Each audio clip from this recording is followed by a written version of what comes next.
আর আল্লাহও চায় আপনি আপনারা ছোট করেন। আল্লাহর এটা দেখতে বড্ড ভালো লাগে যে আমার বান্দা ছোট হয়ে থাকতে চায়। মান তাওয়াদা তারাফা, যে নিচে নামতেছে আল্লাহ টাইনা উঠায়, আর যে উঠতেছে আল্লাহ থাপ্পড় মেরে নিচে নামায়। কথা কন। মুসা আলাইহিস সালাম, সহিহ বুখারীর বর্ণনা, বনি ইসরাইলের লোকদের মাঝে ওয়াজ করতেছিলেন, এরকম নসিহত করছিলেন। তো একজন দাঁড়িয়ে বলল, ইয়া নবী আল্লাহ মুসা, মান আ'লামুন নাস ফিল আরদ। হে মুসা নবী, জানতে বড় মনে চায় বর্তমান পৃথিবীর সবচেয়ে বড় জ্ঞানী কে? মুসা আলাইহিস সালাম কয় আমি। মুসা আলাইহিস সালাম কি বললেন? আনা। আসলে কথাটা ঠিক। আল্লাহ যখন যে নবীকে পৃথিবীতে পাঠায় তখন তাকে সবচেয়ে বেশি জ্ঞান দিয়ে পাঠায়, সে হিসেবে ঠিকই উনি সবচেয়ে জ্ঞানী। কিন্তু উনি এইভাবে নিজেকে সবচেয়ে বড় জ্ঞানী বলে দিবে, এটা আল্লাহর পছন্দ হয় না। আল্লাহ চেয়েছিলেন মুসা আলাইহিস সালাম যেন বলে আল্লাহু আ'লাম, আল্লাহই জ্ঞানী। সুবহানাল্লাহ কইবেন না? কিন্তু তা না করে উনি কি করলেন? যখন বললো সবচেয়ে বড় জ্ঞানী কে, উনি হুট করে কি বলে ফেললেন? আনা, আমি। আল্লাহ এটা পছন্দ করেনি। আল্লাহ ডেকে বললেন, মুসা ইউ আর অ্যাবসলিউটলি রং, তুমি ভুল করেছো, তুমি সবচেয়ে জ্ঞানী নও, তোমার চেয়ে বড় জ্ঞানী আছে। সুবহানাল্লাহ পড়েন। তার মানে জানার কোনো শেষ নাই, জাননেওয়ালার উপর জাননেওয়ালা আছে। আর সবচেয়ে বড় জাননেওয়ালা কে? মুসা আলাইহিস সালাম রে আল্লাহ বললেন, মুসা তোমার চেয়ে বড় জ্ঞানী আছে, তার নাম হচ্ছে খাদির। কি নাম?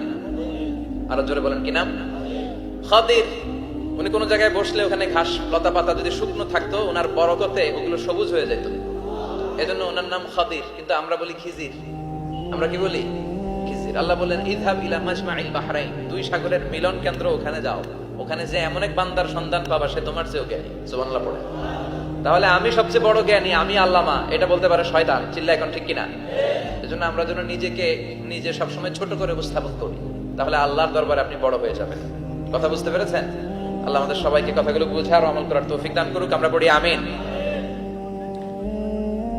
কি হয়েছে ওখানে? মানুষ জায়গা হয় না?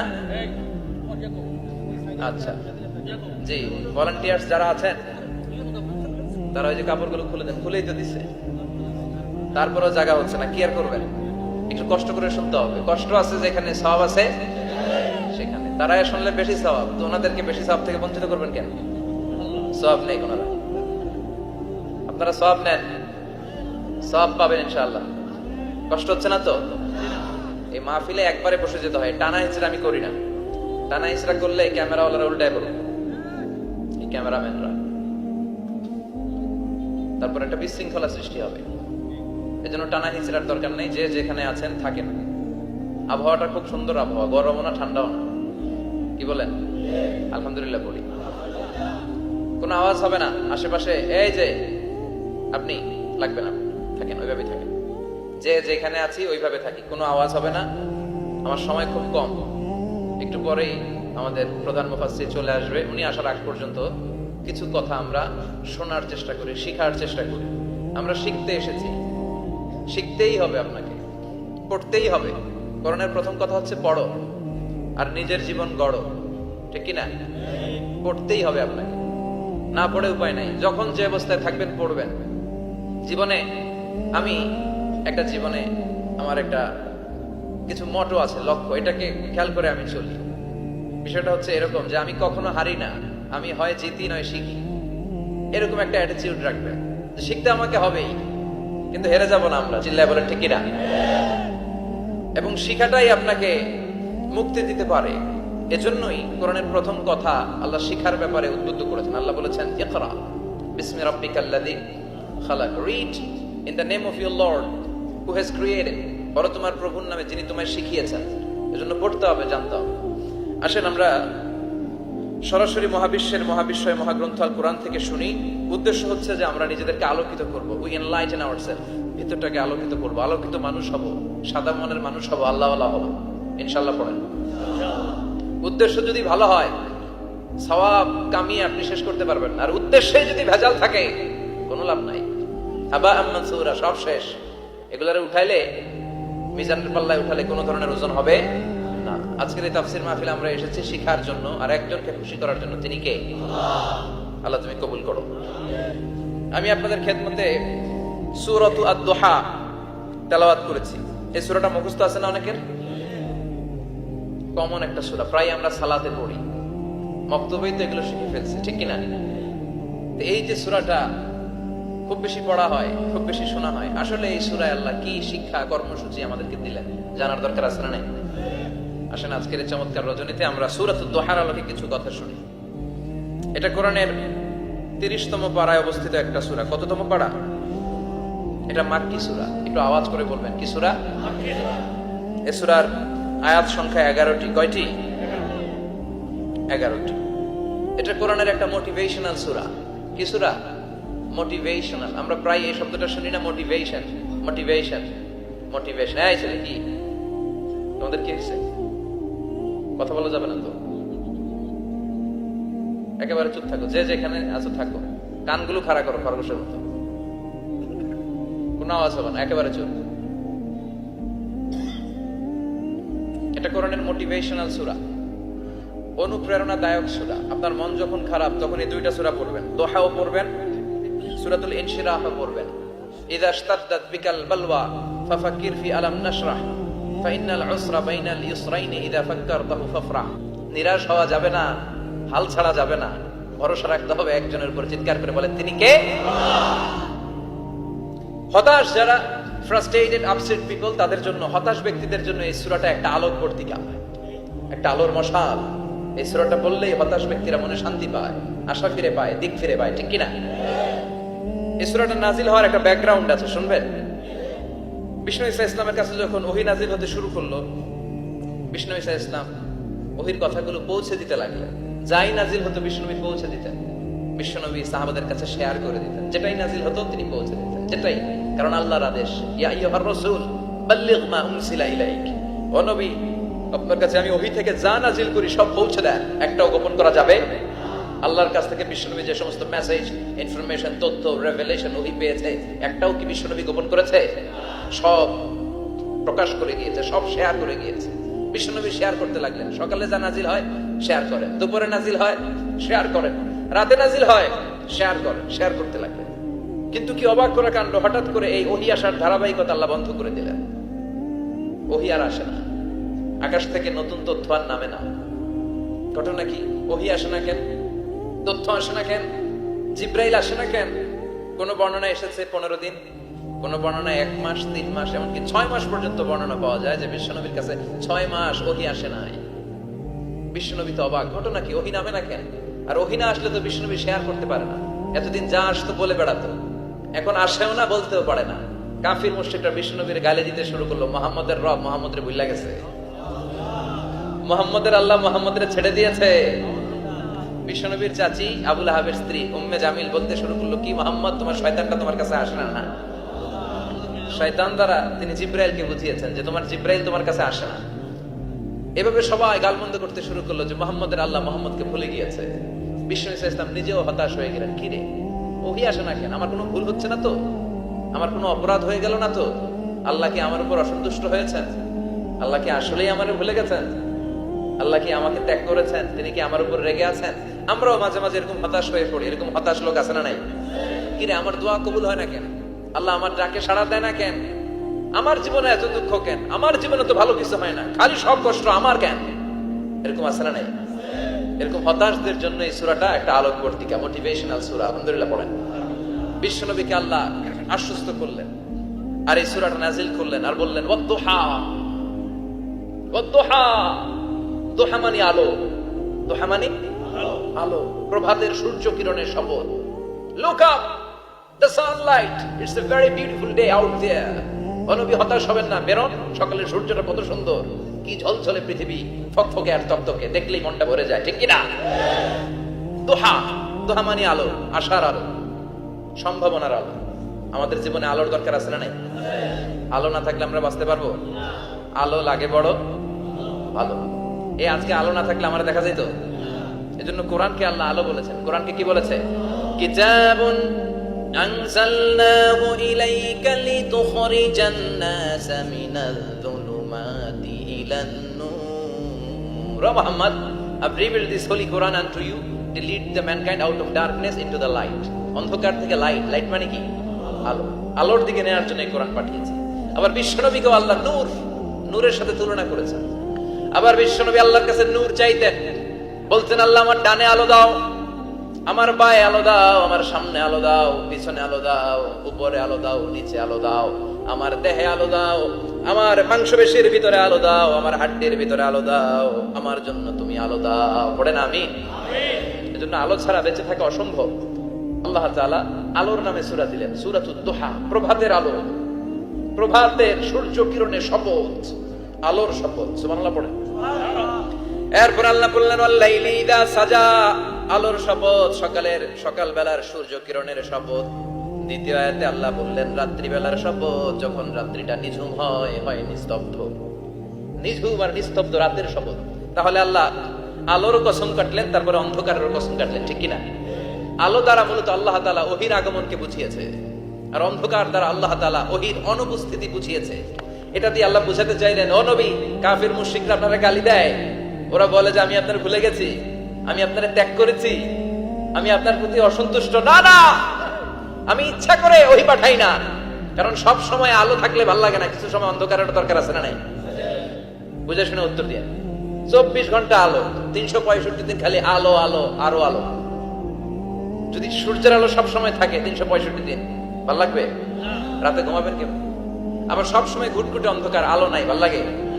ক্ষেত খামারে চাষ করা লাগবে না, বাজারে যাওয়া লাগবে না। তার মানে আলোরও দরকার আছে, অন্ধকারেরও দরকার আছে। এটা দিয়ে আল্লাহ বুঝাতে চাইলেন, নবী, ওহী নাজিল করা যেমনি দরকার আছে, মাঝে মাঝে ওহী বন্ধ রাখা আপনার বিশ্রাম দেওয়ারও দরকার আছে। চিৎকার করে পড়েন আল্লাহু আকবার। এজন্য আল্লাহ বললেন ওয়াদ-দুহা ওয়াল-লাইলি ইযা সাজা মা ওয়াদ্দা'আকা রাব্বুকা ওয়া মা ক্বালা ওয়ালাল আখিরাতু খায়রুল লাকা মিনাল উলা। সুবহানাল্লাহ পড়েন। ও নবী, প্রভাতের সূর্য কিরণের শপথ, নিঝুম নিস্তব্ধ রাত্রিবেলার শপথ, আলো আর অন্ধকারের শপথ করে আমি বললাম, আপনার প্রভু আপনারে ভুলে যায় নাই, আপনার উপর অসন্তুষ্ট হয় নাই। আমি আল্লাহ ইচ্ছা করে ওহী বন্ধ রেখেছি, কারণ ওহীর একটা পাওয়ার আছে। বারবার ওহী রিসিভ করলে আপনার স্নায়ু এটা সহ্য করতে পারবে না, আপনার দেহ এটারে বরদাস্ত করতে পারবে না। নবী, আমি আপনার প্রতি এত রহম দিল, এত ভালোবাসি, বারবার ওহী নিতে নিতে আপনার যে কষ্ট হয়, এই কষ্টটা আমার আল্লাহ সহ্য হয় না। এজন্য আমি আল্লাহ ইচ্ছা করে কিছুদিন ওহী বন্ধ রাখছি। সুবহানাল্লাহ পড়ে। তার মানে এই নয় যে আমি আপনারে ভুলে গিয়েছি, আমি আপনারে ছেড়ে দিয়েছি। আরে নবী, আমি তো আমার নামের সাথে আপনার নামকে জুড়ে দিয়েছি। লা ইলাহা ইল্লাল্লাহ মুহাম্মাদুর, যেখানে আমার আল্লাহর নাম সেখানে বিশ্ব নবীর নাম আছে না নাই? আজান যখন দেই আল্লাহু আকবারের পরে বিশ্ব নবীর নাম আছে না নাই? একামতে আছে না নাই? আবার আল্লাহর জন্য যখন সালাত আদায় করি, শেষ বৈঠকে বিশ্ব নবীর উপর দুরূদ আছে না নাই? রাফা'না লাকা যিকরাক, ও নবী, আপনার নামকে আমি অনেক উপরে তুলে ধরেছি।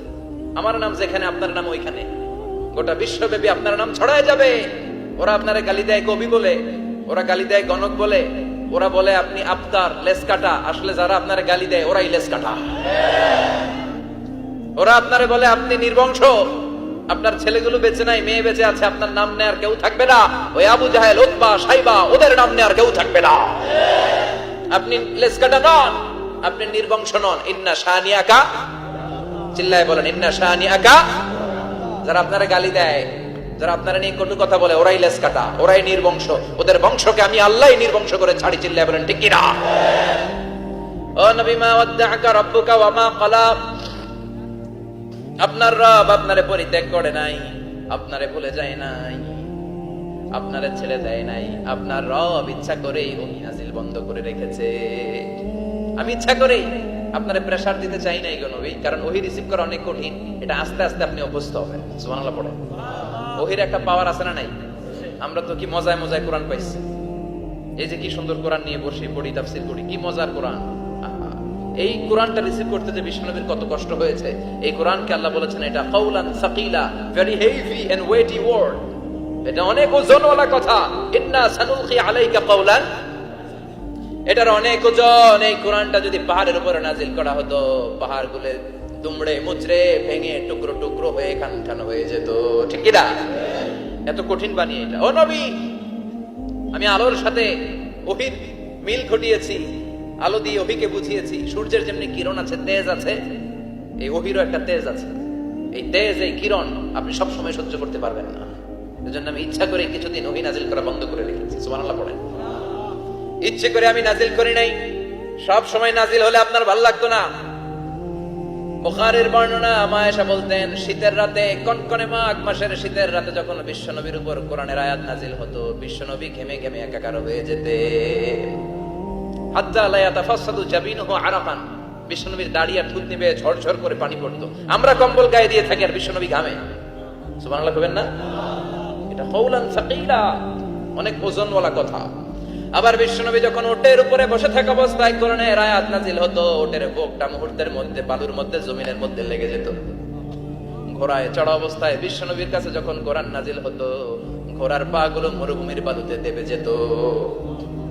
মাঝে মাঝে বিশ্বনবী সাহাবাদের রানের উপরে, পায়ের উপরে মাথা দিয়ে শুয়ে পড়তেন, ক্লান্ত শ্রান্ত। যায়েদ বিন হারেসা, বিশ্বনবীর পালক পুত্র, তার পায়ের উপরে মাথা রেখে বিশ্বনবী একবার কথা বলতে বলতে ঘুমিয়ে পড়লেন। ঘন্টাখানিক ঘুমালেন। যায়েদ বিন হারেসা বলে, আমার কাছে তেমন কোনো কষ্টই হচ্ছে না, বিশ্বনবীর মাথাটা খুব বেশি ওজন মনে হচ্ছে না।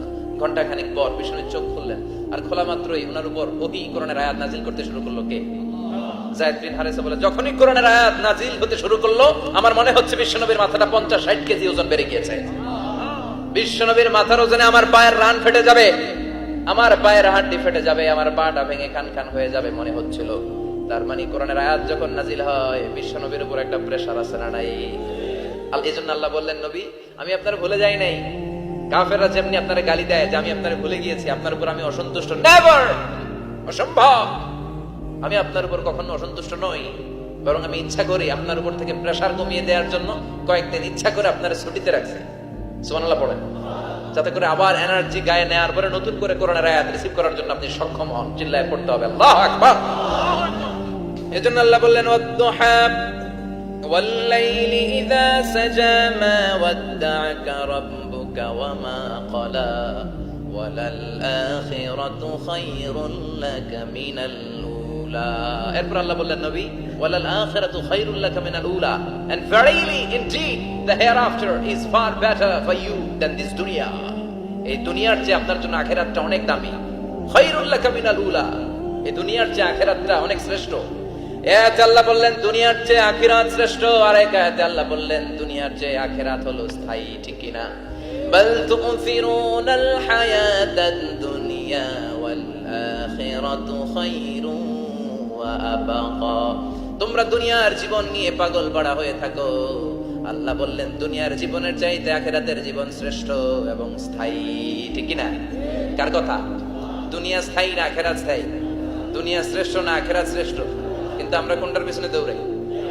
খালি দুনিয়া দুনিয়া। দুনিয়া কে মজা লে লো, দুনিয়া তোমারি হ্যায়, কিন্তু জান্নাত কে মজা লে লো, জান্নাত তোমারি হ্যায়। ওইটা কয় না? আছে না নাই? দুনিয়ার পেছনে পাগল হয়ে আমরা পড়ে থাকি। এই দুনিয়ার জীবনটা একটা মায়াজাল, এটা একটা মরিচিকা। এই মরিচিকা, এই ধোঁকা, এই লালসা আর এই মায়াজালের পেছনে আমরা ছুটছি। ছুটতে ছুটতে হুট করে একবার কবরের ভিতরে ঢুকতে হবে। কথা বলে, তখন আমাদের টনক নড়বে। এজন্য দুনিয়া মুমিনদের জন্য শ্রেষ্ঠ আর স্থায়ী জায়গা নয়। মুমিনের আসল জায়গা হচ্ছে আখিরাত। মুমিনের শান্তি আর কল্যাণের জায়গা হচ্ছে আখিরাত।